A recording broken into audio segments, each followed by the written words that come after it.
샬롬. 오늘 우리에게 주신 하나님 말씀은 요한복음 2장 15절로 17절입니다. 우리 같이 한 목소리로 읽겠습니다.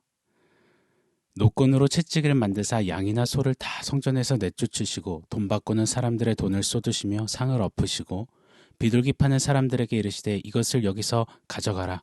내 아버지의 집으로 장사하는 집을 만들지 말라 하시니 제자들이 성경 말씀에 주의 전을 사모하는 열심히 나를 삼키리라 한 것을 기억하더라. 아멘. 물을 포도주로 바꾸신 예수님의 이 놀라운 표적은 우리에게 큰 메시지를 던졌습니다. 빈 깡통, 돌 항아리 같은 알맹이 없는 형식주의, 내용 없는 신앙 이벤트의 민낯과 실체를 적나라하게 드러내셨습니다.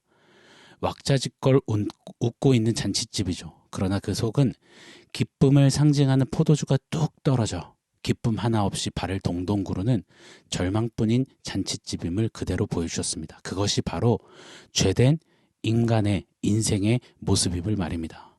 다시 말해 예수 없는 인생의 실체, 실존이라는 것을 우리에게 보여주셨습니다. 그럼에도 죄된 인생은 난리도 아닙니다. 마치 이렇게 사는 겁니다. 포도주는 있는지 없는지 아무도 모를 거니 됐고요. 항아리에다가 화려한 장식과 금태를 덕지덕지 두르면 아마 감쪽 같을 거예요. 그럼 포도주 가득한 것처럼 보일 거예요. 이런 식으로 계속해서 형식과 거칠에만 몰두하는 겁니다. 그게 세상 돌아가는 이야기인 것입니다. 한번 잘 돌아보십시오. 이 세상이 어떻게 흘러갑니까?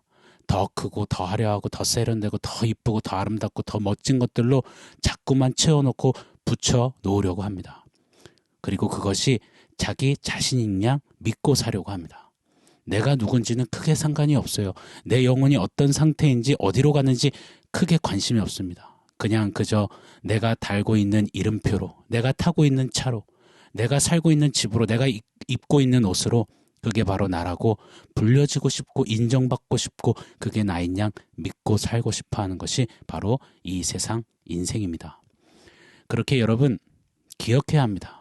우리가 예수를 믿으면서도 계속해서 우리의 구하는 것이 이처럼 화려한 장식과 금태 두르는 것이라면 우리는 번지수를 잘못 찾는 것임을 우리는 잊지 말아야 할 것입니다. 우리 예수님은 이리 말씀하셨어요. 마태복음 6장 30절 이하에 보시면 오늘 있다가 내일 아궁이에 던져지는 들풀도 하나님이 다 입히신다. 하물며 너희겠느냐. 그러므로 무엇을 입을까, 무엇을 먹을까, 무엇을 마실까 그것 때문에 살지 말라. 이것은 다 이방인이 구하는 것이라. 그게 진짜 너가 아니란다. 33절에는 너희는 먼저 그의 나라와 의를 구하라. 그리하면 이 모든 것을 너희에게 더하시리라. 먹는 것, 마시는 것, 입는 것으로 항아리 데코레이션 하려 하지 말고 먼저 빈 항아리부터 채우라. 필요한 것을 따라 살면서 빈수레가 요란하듯 살지 말고 중요한 것을 먼저 세우라. 본질을 붙잡으라. 본질 예수로 먼저 채우거라. 오 하나님, 이 메시지가, 이 진리의 선포와 선언이 우리 가슴 속에 거룩한 끊임없는 울림이 되게 하여 주시옵소서. 자, 우리가 어제부터 살펴보고 있는 성전 청결 사건은 동일한 메시지를 우리에게 재차 강조하시는 겁니다. 그 귀중하고 존귀한 어린 양의 희생과 보혈로 이루어진 구원 아닙니까? 이를 기념하는 유월절 절기 아니겠습니까? 그 여호와의 유월절이 어느새 어제의 말씀은 유대인의 유월절로, 인간을 위한 유월절로 전락해버렸음을 꼭 집으셨습니다. 유월절이 드려지는 성전이 알맹이 하나 없는 껍데기가, 빈 껍데기가 되었음을 정확히 까발리신 겁니다. 대제사장을 비롯한 종교 지도자들과 사내들인 공회의 정치 지도자들은 유월절 절기를 이용해서, 다시 말해 어린 양을 팔아서, 하나님을 팔아서 장사하며 자신들의 배를 불리는 그런 아수라장이 돼버린 겁니다. 그러면서도 겉은 여호와의 절기라며 유월절을 외쳐댔고 여호와를 위한 유월절 제물 어린 양이라며 짐승을 팔아 제꼈습니다. 여호와께 제사드리러 우리 힘써 나가야 합니다 외치지만 하나님의 임재를 상징하는 성전은 환치게 하는 이들의 고리대금 놀이터가 돼버렸습니다. 어제에 이어서 고로 우리도 이 모습을 다시 한번 우리 삶에 이렇게 한번 적용하고 한번 끼워보고 맞춰보고 우리 스스로에게 질문 던져봐야 할 것입니다. 혹시 나는 본질을 놓친 채 형식에 몰두하고 있지는 않는지, 나의 신앙은 내용 없이 바쁜 신앙 이벤트를 하고 있는 것은 아닌지, 내 예배는 알맹이 없는 껍데기만 노래하고 있는 것은 아닌지 좀 계속해서 오늘도 진솔히 돌아보는 우리가 되기를 원합니다. 오늘 본문 15절 16절 말씀을 제가 한 번 더 읽어드리겠습니다. 노끈으로 채찍을 만드사 양이나 소를 다 성전에서 내쫓으시고 돈 바꾸는 사람들의 돈을 쏟으시며 상을 엎으시고 비둘기 파는 사람들에게 이르시되 이것을 여기서 가져가라. 내 아버지의 집으로 장사하는 집을 만들지 말라 하시니 아멘. 우리는 보편적으로 예수님을 생각할 때 늘 자애롭고 용서하시고 늘 품어주시고 늘 손잡아주시는 그런 예수님으로 늘상 생각합니다. 맞습니다. 우리 예수님만큼 우리를 아시고 우리를 끊임없이 용서하시고 사랑하시고 품으시고 죽기까지 붙잡아 주시는 그런 분이 세상에 어디 있겠습니까? 그런데 오늘 우리는 한 가지 꼭 잊지 않고 기억하며 새겨 서야 할 것입니다. 우리 예수님은 진노하시는 예수님이심을 우리는 망각해서는 아니 될 것입니다. 오냐 오냐 하면 할아버지 수염 잡아당기는 손주처럼 우리 예수님을 그렇게 여겨서는 아니 될 것입니다. 우리의 형식적이며 어린 양 예수 빠뜨린 신앙생활에 하나님을 쏙 빼놓은 예배에 그냥 그저 손주가 이뻐 죽겠는 할아버지처럼 오냐오냐 하는 예수님이라고 착각해서는 아니 된다라는 것입니다. 요한계시록 6장 16절은 이렇게 그려냅니다. 산들과 바위에게 말하되 우리 위에 떨어져 보좌에 앉으신 이의 얼굴에서와 그 어린 양의 진노에서 우리를 가리라. 세상을 이처럼 사랑하사 아들까지 주신 하나님, 그리고 그 사랑으로 이 땅에 오신 어린 양 예수님, 그 이면의 모습은 세상에게는 무시무시한 진노라는 것 우리 두렵고 떨림으로 잊지 않아야 할 것입니다. 세상은 그 진노 앞에서 외쳐요. 차라리 산들아 바위야 내 위에 떨어져서 나를 뭉개뜨려줘라. 어린 양 예수의 무서운 진노의 얼굴을 보느니 차라리 산과 바위에 깔리는 것이 낫겠다라고 소리칩니다. 여러분, 이것이 우리 예수님의 모습입니다. 우리를 죽기까지 사랑하시지만 우리의 형식과 빈 껍데기, 경건의 모양은 있지만 경건의 능력, 본질, 알맹이 없는 그런 빈술에 거짓과 가식의 신앙, 그런 예배는 이처럼 진노하시는 우리 예수님이심을 잊지 않아야 할 것입니다. 성전을 더럽히고 형식적인 제사로 나아오고 하나님 이용해서 자기 실리를 챙기려는 자들을 향해서 진노를 바라시며 채찍질하시며 소리치시는 상을 뒤엎으시는 우리 예수님이심을 꼭 기억해야 할 것입니다. 오늘날 우리의 언어로 우리에게 적용하자면 교회에서 하나님 이름 팔아서 돈벌이, 명예놀이, 장로 되려면 인당 1,000만 원, 안수집사는 500만 원, 권사는 300만 원, 직분, 관직, 장사하는 행태들, 예수님 쏙 빠진 조직과 시스템에 몰두하는 교회의 세상 기업화, 화려한 조명과 음악은 가득하지만 어린 양 예수를 잃어버린 예배. 우리 예수님은 그런 것들에 오냐오냐 하지 않으신다라는 것, 진노를 바라신다라는 것, 채찍을 드신다라는 것 두렵고 떨림으로 우리는 늘 생각해야 할 것입니다. 빈 항아리 같은 형식, 여호와 하나님을 삭제한 우리만의 유월절, 절기, 표식들. 그래서 교회는 온갖 프로그램으로 치장해야 하고 우리 교회는 잘하고 있다며 그걸 증명하기 위해서 외형적인 수적인 성장에 혈안이 되는 모습들. 세계에서 몇 번째로 큰 교회, 대한민국에서 가장 잘 지어진 교회 건물, 성공한 목사님, 우리 목사님.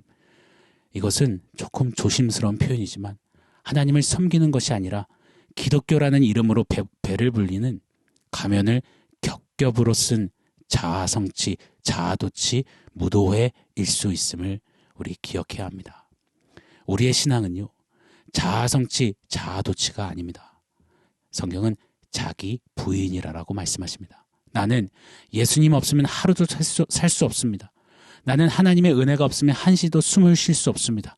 그렇게 나를 끊임없이 내리고 하나님을 붙잡는, 예수를 붙잡는 자기 부인 말입니다. 이를 위해서라면 우리 예수님은 진노의 채찍질을 하시는 분이신 것입니다. 오늘도 진노하시는 예수님을 두렵고 떨림으로 기억하며 그 앞에서 우리의 행위를, 우리의 신앙을, 우리의 예배를, 우리의 삶을, 우리의 중심을 정직히 지극히 겸비하는 우리 모두가 되기를 축원합니다. 진노하시는 예수님의 얼굴이 아니라 은혜와 사랑으로 우리에게 구원을 주시는, 복 주시는 우리 예수님의 얼굴을 베옵는 그런 우리의 모두의 삶, 우리 신앙, 우리 교회, 우리의 예배가 되기를 간절히 소원합니다. 오늘 본문에서 이런 도전과 이런 결단과 좀 이런 깨우침으로 하나님 앞에, 하나님 나를 새롭게 하여 주십시오. 예수님의 진노 앞에 두렵고 떨림으로 나를 겸비하여서 정말 예수님 앞에 본질 되신 예수님을 꽉 누리며 서는 그런 우리가 되길 원합니다. 기도하는 그런 우리의 한날이 되었으면 좋겠습니다. 자, 오늘 원포인트입니다. 나로부터 개혁. 나로부터 개혁. 좀 하루 동안 생각하면서 되뇌어 봤으면 좋겠습니다. 1517년 비텐베르크 성문에 95개의 반박문을 붙이면서 종교개혁에 불을 지폈던 마틴 루터가 있습니다. 그는 다른 건 모르겠습니다. 그러나 오늘 본문에 대입해서 봤을 때 진노하시는 예수님을 누구보다 알았던 사람이었음에 틀림이 없습니다. 그 예수님의 진노 앞에서 교회는 개혁되어야 한다 외쳤던 사람입니다. 그렇게 마틴 루터 그 종교개혁을 필두로 교회는 끊임없는 개혁에 몸부림을 쳐왔습니다. 개혁을 완전히 마친 교회는 없습니다. 완전한 교회가 없기 때문입니다. 그래서 지금도 끊임없이 예수님의 진노 앞에 교회는 개혁되어야만 합니다. 형식주의, 빈 항아리 행진, 속빈 강정, 요란한 빈술에 씨 없는 수박 행보에 늘 마침표를 찍으려 노력하고 애쓰고 수고해야 합니다. 왜냐면요, 조금만 한눈 팔면, 조금만 정신줄 놓으면 우리는 언제고 교회에서 장사하며 하나님과 어린 양 이름을 팔아 내 배 불리려 하는 그런 자로 언제고 설 수 있는 위험이 있기 때문입니다. 그래서 기억해야 합니다. 교회, 성도는 개혁되어야 한다라고 말합니다. 교회가 개혁돼야 한다. 이때 대형교회부터 개혁해야 한다. 아닙니다. 어디 교회부터 해야 한다. 아닙니다. 어느 목사부터 해야 한다. 장로, 권사, 리더십부터 해야 한다. 아닙니다. 옆에 있는 김집사, 이집사, 박집사부터 개혁되어야 한다. 아닙니다. 개혁은, 진정한 개혁은 바로 나 자신, 나로부터 시작되어야 합니다. 내가 예수님의 진노의 얼굴 앞에서 말씀으로 개혁되어질 때 그런 한 사람 한 사람이 모여서 속이 꽉 찬 교회로, 속이 꽉 찬 성도로, 예수의 사람들로 점점 더 서가게 될 것이기 때문입니다. 오늘도 예수님의 진노를 잊지 않고 혹여나 흐트러졌던 신앙의 영역이, 식어버린 예배의 자리가 말씀과 기도에 흐트러진 어떤 신앙이, 모습이, 시간이 다시금 개혁되어지는 은혜가 있기를 바랍니다. 나로부터 개혁 외치며 오늘 하나님의 그 진노 앞에 나 자신을 겸비하며 어린 양 예수로 충만한 하나님의 사람들, 예수의 사람들로 서는 우리 모두의 한날이 되기를 예수 이름으로 축원합니다. 아멘. 사랑하는 성도 여러분, 오늘 말씀과 원포인트 기억하면서 우리 함께 기도하겠습니다. 하나님, 오늘 본문 속에 진노하셨던 그 예수님의 그 모습 앞에 다시 한번 개혁되어지는 나의 삶 되게 해주십시오. 흐트러지고 무너졌던 신앙과 예배와 삶의 경건의 모습이 오늘 다시 한번 주님 앞에 겸비되어지고 정립되어지고 살아나는 은혜 베풀어 주시옵소서. 우리 함께 기도하겠습니다.